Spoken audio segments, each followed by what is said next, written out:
Bonne chance à Bernard Hinault dans sa nouvelle formation.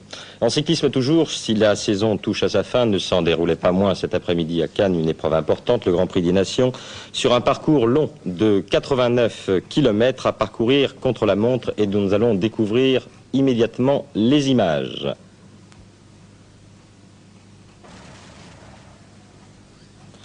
Victoire finale du Suisse Guy Ziegler, un bon spécialiste du contre-la-montre puisqu'il avait déjà remporté cette épreuve il y a 2 ans.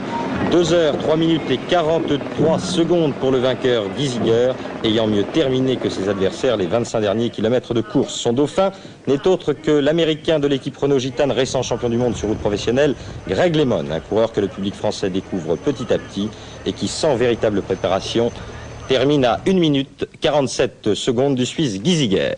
Sa deuxième place au Grand Prix des Nations permet d'ailleurs à Greg LeMond de prendre la tête du super prestige devant Giuseppe Saroni, l'Italien. Je vous rappelle que ce classement consacre le meilleur coureur sur l'ensemble de l'année. C'est pourquoi il était intéressant de faire plus ample connaissance en compagnie de Jean-Michel Leliot avec ce jeune coureur qui sera vraisemblablement en 1984 l'un des principaux rivaux de Bernard Hinault. Greg LeMond. Ça a changé quelque chose, le titre de champion du monde aux États-Unis, pour vous? Non, j'ai entendu, il n'y a rien dans la presse, rien de publicité pour le championnat du monde. Vous avez reçu des lettres des États-Unis? Rien. Non, rien du tout. Vous êtes toujours aussi inconnu là-bas? Pardon? Toujours? Unknown. Non, yes, unknown. Complètement. Sur les gens qui font le vélo, je suis connu, mais avec les autres sports, je ne suis pas connu. Qu'est-ce qu'il faudrait pour que Greg LeMond soit connu aux États-Unis en tant que coureur cycliste? Qu'est-ce qu'il faudrait qu'il fasse? Pour Tour de France? Oui, le Jeux olympiques, mais c'est passé maintenant. Le Jeux olympiques, peut-être le Tour de France, si c'est la télévision qui doit décider pour couvrir les courses. Il y a plusieurs courses que le Tour de France, oui. Paris-Roubaix, les championnats du monde. Mais cette année, il y a plus de temps sur la télévision, sur le Tour de France. Je pense que c'est la plus importante chose pour le vélo. C'est la télévision. Avant, tous les Américains disent si un Américain gagne le championnat du monde, ça va changer le vélo complètement. Ça ne change rien. Maintenant, c'est seulement un mois après, mais plusieurs fois, c'est le mois après, la grande course, tu vas voir plus de publicité. Et maintenant, c'est un mois après, et toujours rien. Moi, je veux finir la carrière de le cyclisme avec le bon moral et bonne santé. Oui. Et si tu fais toutes les courses, le 6 jours, le cyclocross, 150 courses par année, c'est bien pour ta carrière peut-être. Bon, peut-être parce que tu gagnes plus de courses comme ça, mais je crois que c'est mieux pour gagner les grandes courses. Je connais beaucoup de choses qui est plus amusé que le vélo, c'est le tennis, mais je suis ici aussi pour gagner ma vie et aussi parce que j'adore le vélo. Je veux gagner les grandes courses avec les professionnels, mais tu dois gagner ta vie. Je crois qu'il veut être certain que quand il arrêtera sa carrière, il aura accumulé une certaine somme d'argent. Ce n'est pas qu'il désire devenir riche, c'est pour être sûr qu'il ne fait pas son métier pour rien. En fait, qu'il possède assez d'argent pour faire autre chose. Peut-être retournera-t-il à l'école à 30 ans, à l'université, pour étudier les affaires et s'occuper de promotion sportive. Enfin, pour l'instant, c'est difficile à définir. Tu sais, quand vous êtes champion du monde, tout le monde veut que tu gagnes tout le temps. Moi, je veux, mais je ne suis pas un match qui veut gagner toujours, mais je veux gagner les grandes courses, mais quelquefois c'est difficile. Vous avez des rendez-vous? Oui. Bon, il est américain, même si maintenant il est très francisé. Il a quand même des mœurs différentes de nous, une façon de concevoir son métier différent, donc il amènera quelque chose de différent dans le sport cycliste. Et l'on sent dans ses propos de Cyril Guimard toute l'admiration que porte son directeur sportif à Greg LeMond. Frédéric Jaillant, demain le verdict, du moins si le vent le permet. C'est en effet la dernière régate dans la Coupe of America. entre les Australiens et les Américains. Je crois qu'il est bon de rappeler ce qu'est cette épreuve et où en sont les deux bateaux.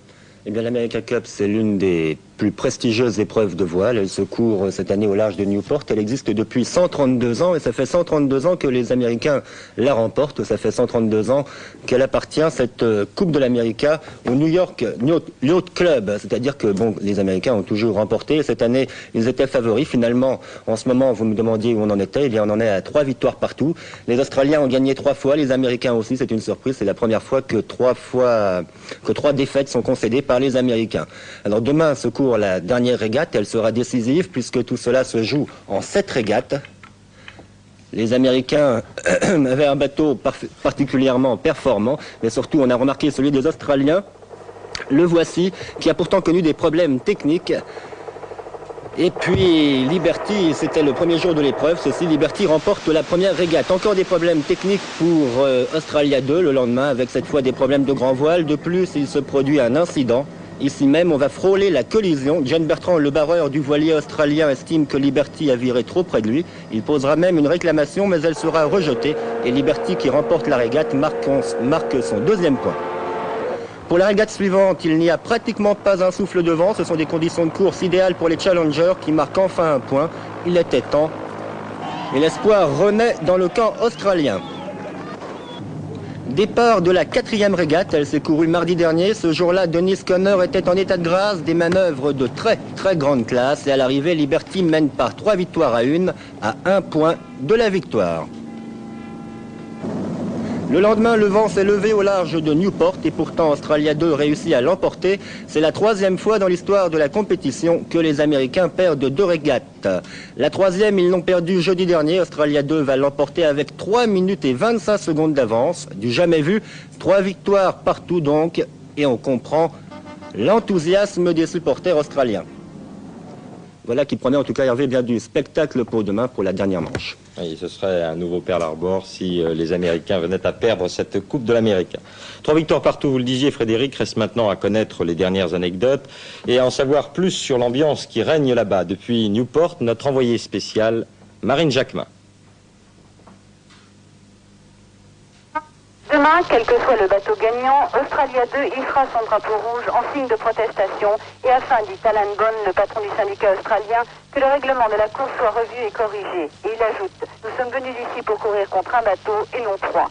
Une protestation qui n'a pourtant pas impressionné les Américains puisque dès hier soir, Liberty était remorqué jusqu'au chantier naval pour y subir une fois de plus de nouvelles modifications en fonction de la météo prévue pour demain. Un temps médium pour cette 7e et dernière régate, ce qui veut dire que l'équilibre entre la quille et les voiles sera recherché pour les vents espérés 10 à 15 nœuds. Et tandis que les Américains sont toujours à rechercher la performance technique, Australia 2 navigue aujourd'hui. Une façon idéale pour les Australiens d'oublier le climat orageux qui règne ici. En attendant, les paris vont bon train et ce matin, journal local titrait au cas où, sous-entendu, si les Australiens gagnent et que la coupe quitte Newport pour Perth en Australie. Le journaliste commentait, c'est la ville la plus reculée, dans le pays le plus reculé, sur le continent le plus reculé. Football, Philippe, oui, si le public connaît à peu près tout sur le championnat de France de football professionnel, en revanche, il ignore un peu ce qui se passe à l'étranger, notamment un événement un petit peu triste que l'on a appris hier en fin d'après-midi. C'est vrai, ce n'est jamais joyeux de voir un joueur blessé, et surtout quand il s'agit pratiquement du numéro 1 du football. Il s'agit bien sûr de Diego Maradona. Cela s'est passé hier soir au cours de la 4e journée du championnat d'Espagne Barcelone Atlético de Bilbao. C'était à la 60e minute de la partie et vous allez voir, l'agression est nette. Elle est signée Goycochea. Résultat, Maradona a été victime d'une fracture de la cheville gauche. Il a subi une opération de 2 heures et il sera absent des terrains pendant au moins 3 ou 4 mois. Ce qui est plus grave, c'est que Goycochea est un récidiviste. C'est lui qui avait blessé au genou Schuster, l'autre étranger du Barça.